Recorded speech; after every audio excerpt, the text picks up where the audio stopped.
C'était question des échanges fructueux, prometteurs, rassurants, en réalisant le niveau des relations entre les deux pays, entre les deux chefs d'État, et surtout le développement des affaires de la part des entreprises turques en République du Congo.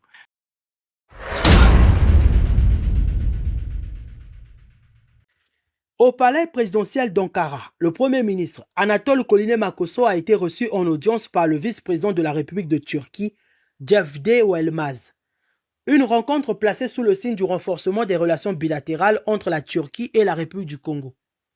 Le chef du gouvernement congolais était porteur d'un message personnel du président Denis Sassou Nguesso à son homologue turc, Recep Tayyip Erdogan.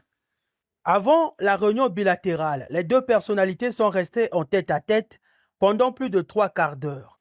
Au cœur des échanges, la qualité des relations d'amitié et de coopération entre les deux pays, jugée excellente par les deux parties. Vous le savez, les deux pays entretiennent des relations très étroites, les deux chefs d'État aussi de façon particulière, mais pas que.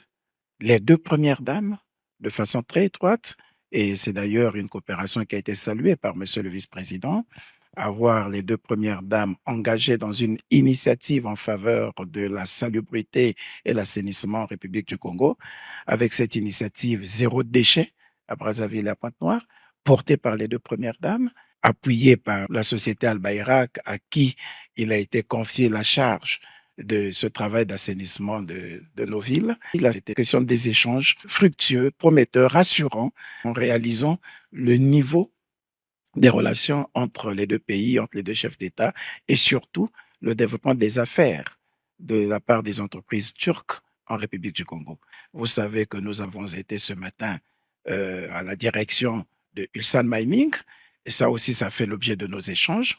On a rendu compte de la manière dont les travaux s'exécutent au niveau de Mayoko, où le président devra procéder sous peu au lancement des travaux de l'usine de production de mines, et en même temps, le lancement des travaux de réhabilitation du chemin de fer sur l'axe Binda-Mayoko-Mombelo, de près de 465 km, Mombelo jusqu'à Pointe-Noire. Et en plus de cela, nous avons essayé de regarder aussi les autres axes de coopération dans le domaine de l'énergie, dans le domaine des transports. On a passé en revue toute cette coopération et nous sortons de là satisfaits. Le Premier ministre a rappelé les conditions de présentation de la candidature du Congo dans le strict respect des procédures électorales de l'UNESCO parce que cette visite s'inscrit également dans le cadre de la campagne diplomatique menée par le Congo en faveur de la candidature de Firmin Edouard Matoko au poste de directeur général de l'UNESCO, enjeu stratégique pour Brazzaville. Le président de la République avait adressé personnellement une correspondance à son homologue qu'ils avaient accueilli et d'ailleurs avec beaucoup d'intérêt. Ils nous l'ont encore rappelé aujourd'hui lorsque nous avons porté le message du président de la République. Ils disent avoir reçu en son temps la lettre officielle du président de la République qui a fait l'objet d'un examen. Ils ont examiné la candidature de monsieur Edouard Firmin Matoko, notre compatriote.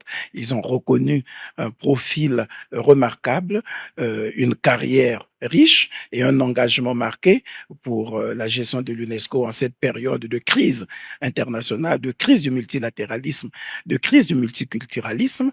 Et le parcours de M. Edouard Firmin Matoko marque une candidature rassurante pour relever les défis actuels de l'UNESCO. Ils vont continuer à examiner.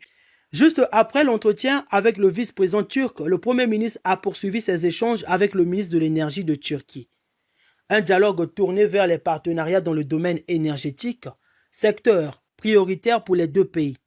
Après Ankara, cap sur Istanbul, le Premier ministre s'est envolé vers la capitale économique turque, distante d'1 heure de vol, pour poursuivre sa mission diplomatique.